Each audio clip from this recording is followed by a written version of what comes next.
and welcome to another episode of To the Trails. I'm your host, Katie, and this week we're getting down and personal. I polled you guys on social media, and by far, unanimously, the decision was personal. Not another mini technical episode. So with that, I've been wanting to do another one of these, so I'm really grateful that everyone kind of requested that. And I was going back. I've been going back. If you guys aren't familiar with it, there's a whole website at katienewland.com that has copious amounts of data and lists and checklists that are behind all of these blogs. And I was going back and editing episode 2 and episode 1 because the episode blogs have really developed even further as we've progressed in this journey, and I wanted to go back and really flesh those out. So I was going back, and in doing so, I re-listened to episode 1, which is, if you haven't heard it yet, it's more of an introduction. It's the purpose and the motivation and why I created To the Trails podcast and why I wanted to get you guys involved and why I wanted to start to build an outdoor community centered around hiking and empowering people to really learn and to continually learn and to feel like you can get outside and do badass things. Like, that's for you. It's for anyone and everyone.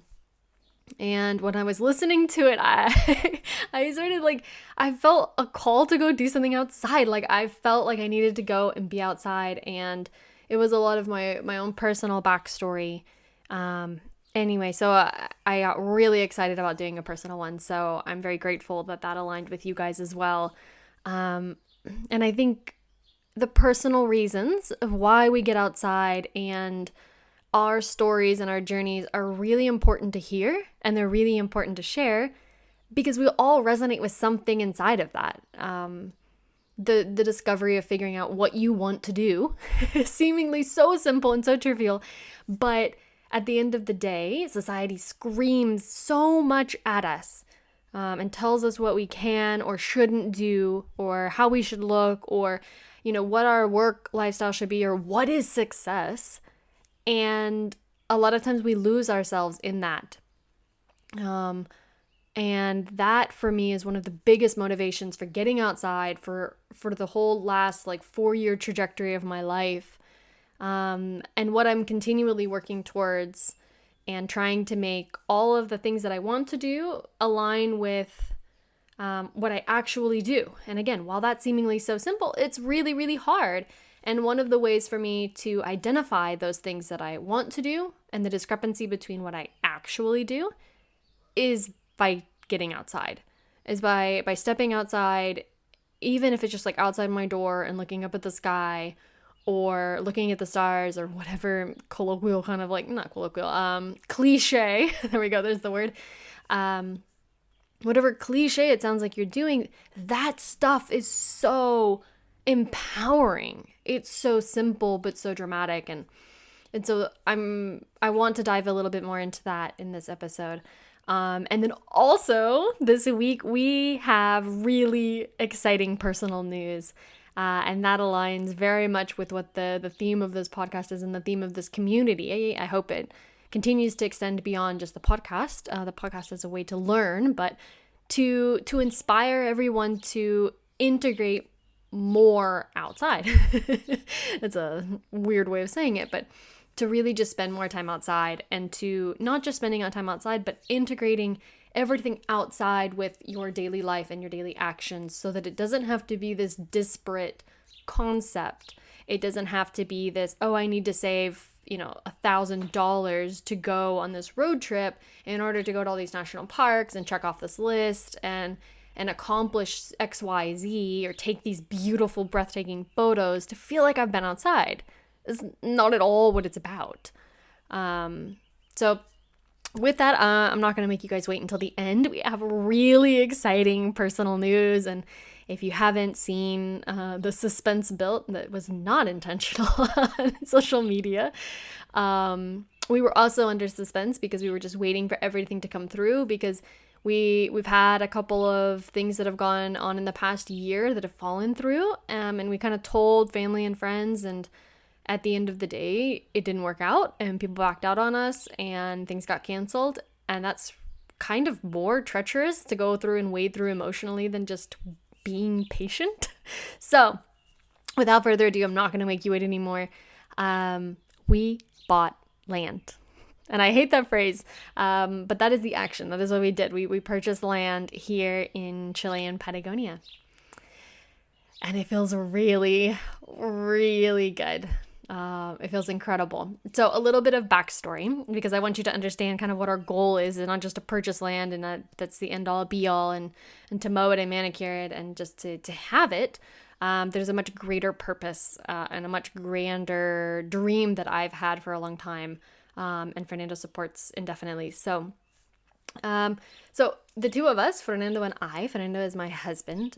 He is from Chile and I'm from the United States. I'm from Kentucky.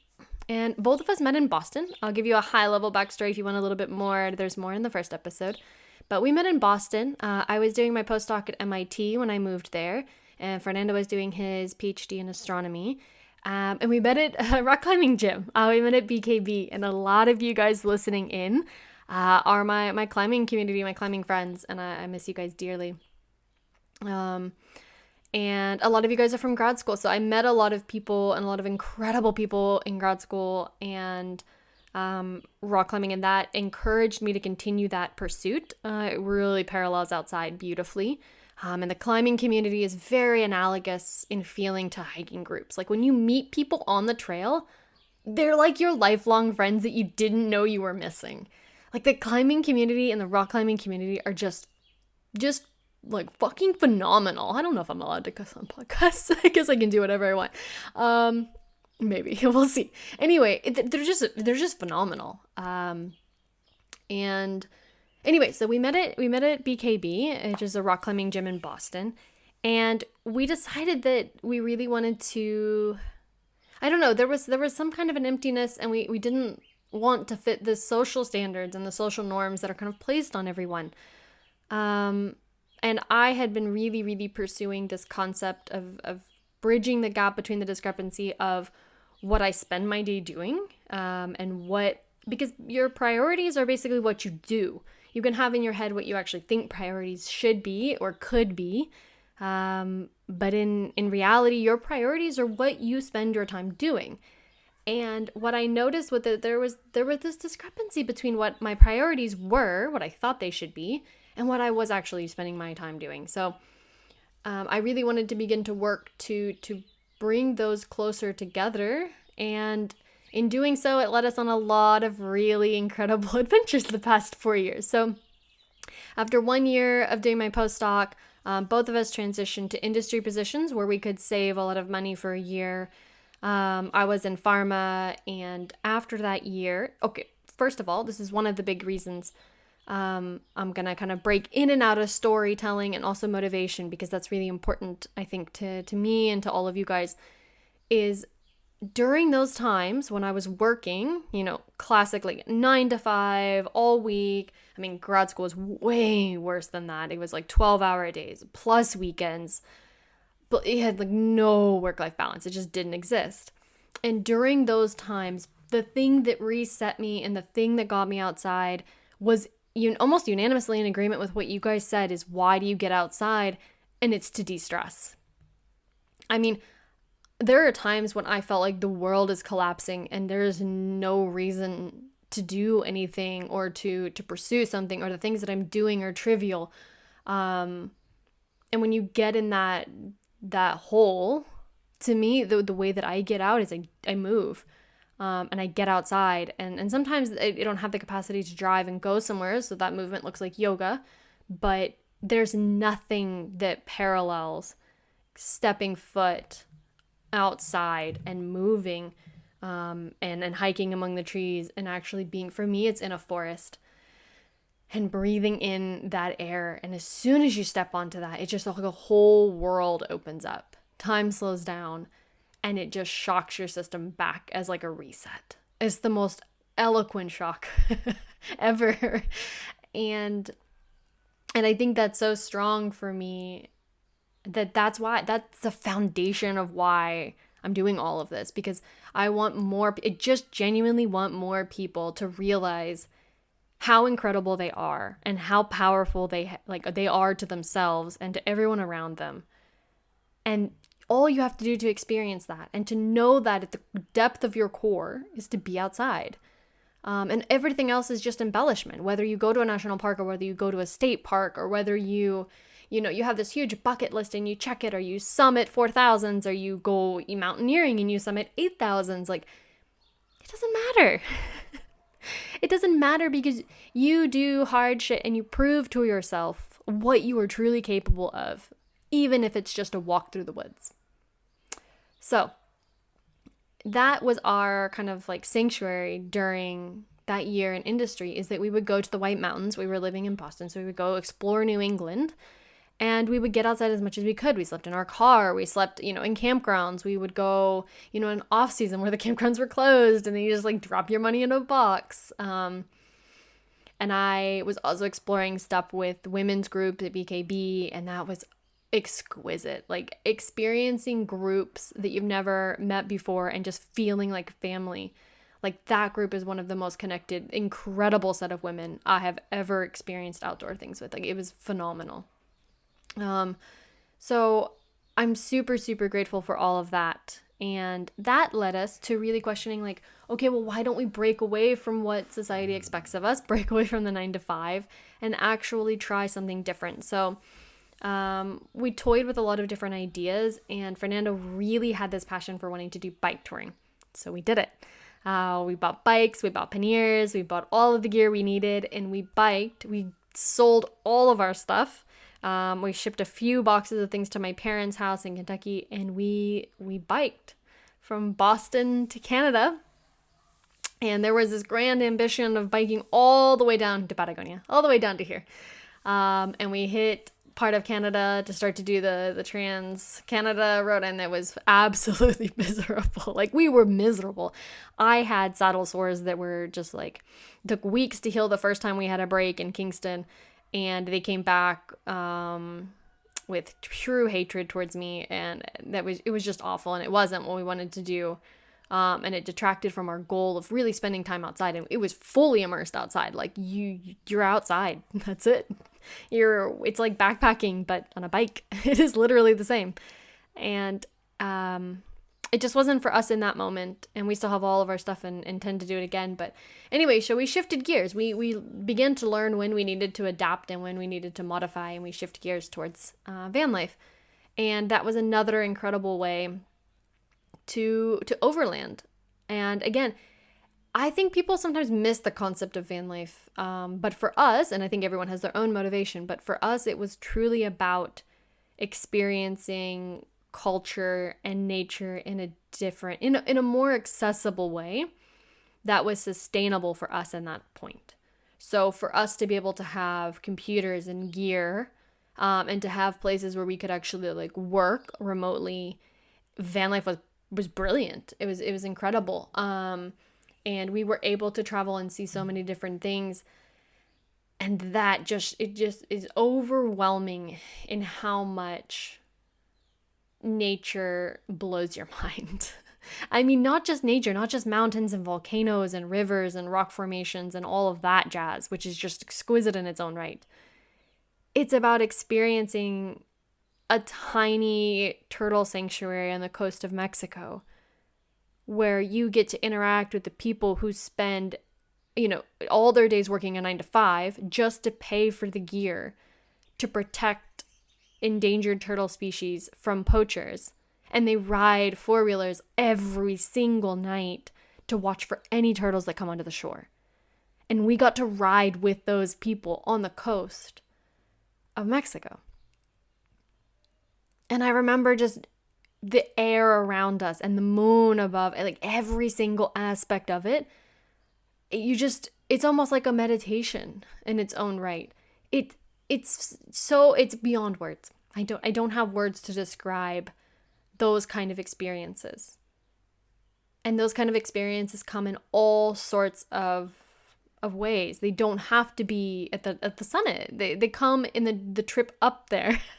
Like, everyone says that, and it's very cliche, it's not the destination, it's the journey. But like sometimes it is. It really is that journey, because even if you're hiking up something and it's monotonous and it's step after step and it's hard and it's grueling, it shows you how much you are truly capable of being and how much you're truly capable of doing. So I digress. So we did van life, which allowed us to be outside. Again, it is a place of high privilege and everything.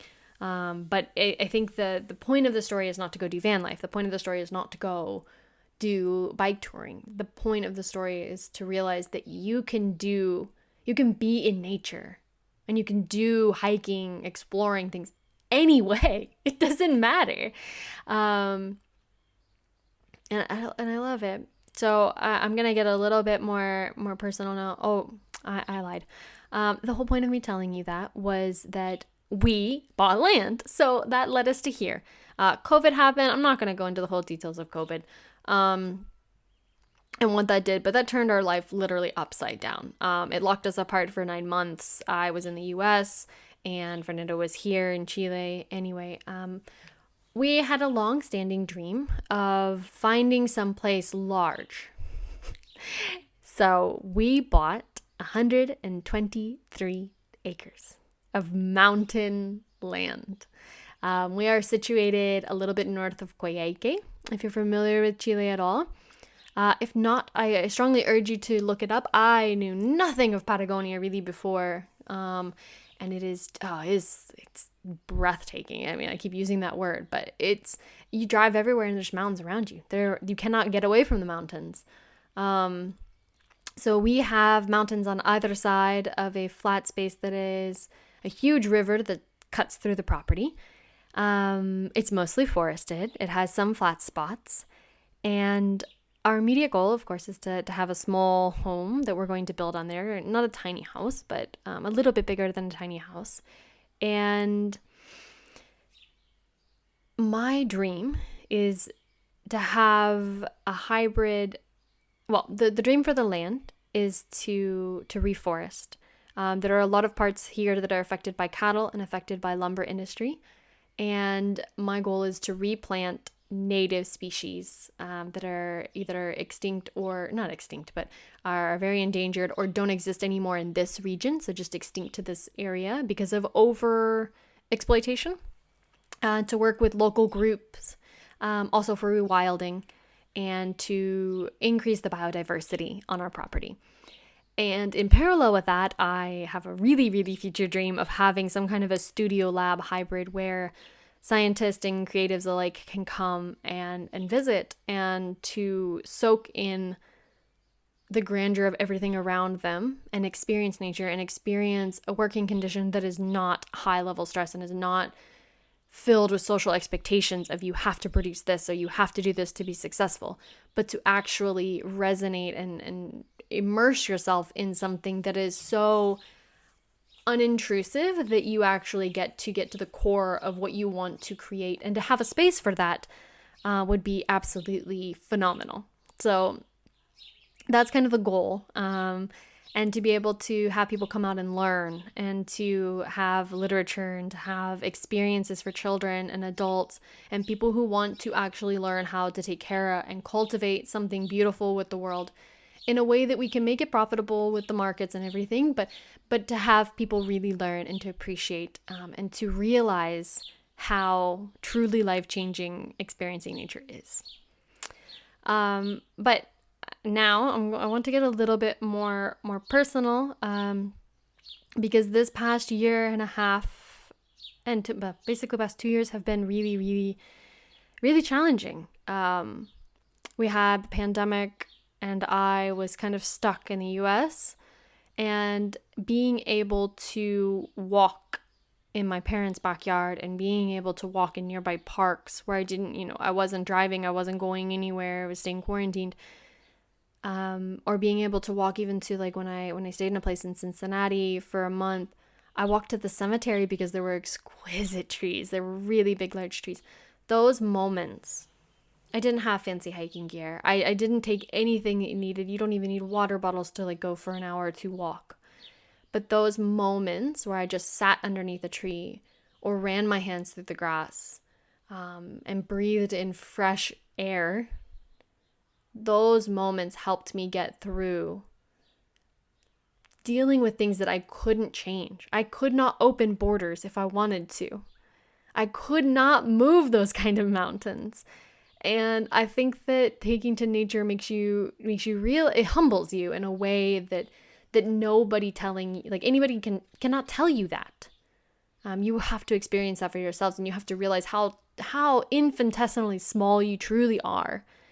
And in doing so, it makes you realize how incredibly large you are, and how incredibly powerful, and how much you have control over, and at the same time you have no control over.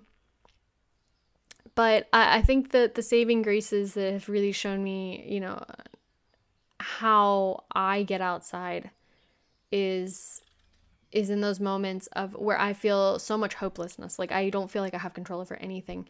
And one of those moments was when I was in Santiago. It's almost a year actually. My dad died in January. And we don't know if he killed himself or if he just drank too much. But I don't know if it matters or not. But he died. And because of visa issues and because of border closings, I wasn't able to go home. And I wasn't able to be there for that. And being outside, and we were in full quarantine. So quarantine is unlike anything in the US. It doesn't exist truly. But here in Chile it does. It's very strict with military enforcement, and just going outside within the confines of the house into a garden and starting a garden from literal concrete rooted me so deeply into something that I felt nurtured myself and nurtured everything around us. And I was able to share with the community how we were growing things and how we were doing things. So I think the whole point of it is that you don't have to have your outdoor experience look like anybody else's. It can be as simple as starting a garden. It can be as simple as having a plant. It can be as simple as standing outside and looking up at the sky. And in those times when, there have been a lot of really shocking things to my system this year. My dad died. And one of my grad school friends that I knew died while rock climbing. His heart just stopped. My grandmother was in the hospital. My dad had been in the hospital before he died. He had gotten in a prior car crash. My mom was in the hospital for a routine surgery and then got septic, and I couldn't do anything about it. My other dad had issues that I couldn't do anything about health-wise as well. My grandmother just had a heart attack. We had issues with Fernando's dad as well, having a heart attack. It's been a year of heart attacks. Somebody that I had followed on social media for a very long time, who was an outdoor enthusiast and had traveled the world and done van life for a really long time, took her own life. And just watching event after event after event of people who I truly cared about and were connected to and am connected to experience those kind of traumas and experience those kind of losses, it's insurmountable without nature to me. And I hope you guys can hear the birds in the background, because those kind of things remind me of how everything is worth living. Everything is worth pursuing if you just realize how incredible the world is. And by doing so, you realize how incredible you are. And I think that is one of the biggest reasons and the biggest motivations that I get outside, is to realize how small trivial things are. And traffic is trivial, and getting mad at people at work is trivial, and meetings are trivial, and the stress of your family and arguments are trivial. If you just realize the length of time it takes for a seed to be planted to go to a full-blown tree, it's inconsequential. So I think that there are many, many ways for everyone to get outside. And some of the ways that I've seen our community getting outside and some of the personal ways that people have shared to me what motivates them are extensive. And I want to take a second to share some of those with you. So some ways that people are motivated within our community are to get outside and take photos. You know, those breathtaking views are worth it to people. And I think that it's worth it in some capacity to everyone. Like getting on top of a 4,000 and realizing that you climbed that, like you got to the top. Nobody else got you there. Like your legs carried you all the way to the top. There's nothing quite like it. And realizing that you actually just took time aside from your life and you prioritized just by doing it, just by setting aside time, you took that time to get outside. I think there's something incredible about that. Some other things that motivate people are to do different outdoor, like athletics outside, running, like trail running. Oh, incredible. Like people who trail run are just truly incredible people. Like they're perseverant, they're badass, they get out in all sorts of weathers and they fall. I know so many people who trail run and who are like ultra marathoners. Like 100 miles? Absolutely not. You will not catch me ever running that. But sometimes even when I'm on the trail, like you just get this energy and this momentum that you feel like you have to run, like you have to go and do it because it's so incredibly invigorating. And I think that's really cool. Another thing about running, and I find this very analogous to yoga, is that you don't need gear to do it. I guess you need a decent pair of shoes eventually, but like you just grab a pair of shoes, like tennis shoes, and go. That's it. That's the beauty of it.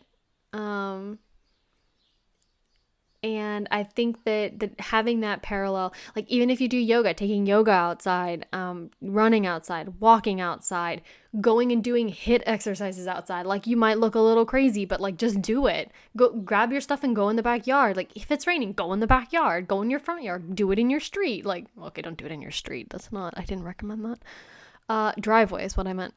Do it in your driveway. Like who cares what people think? Anyway.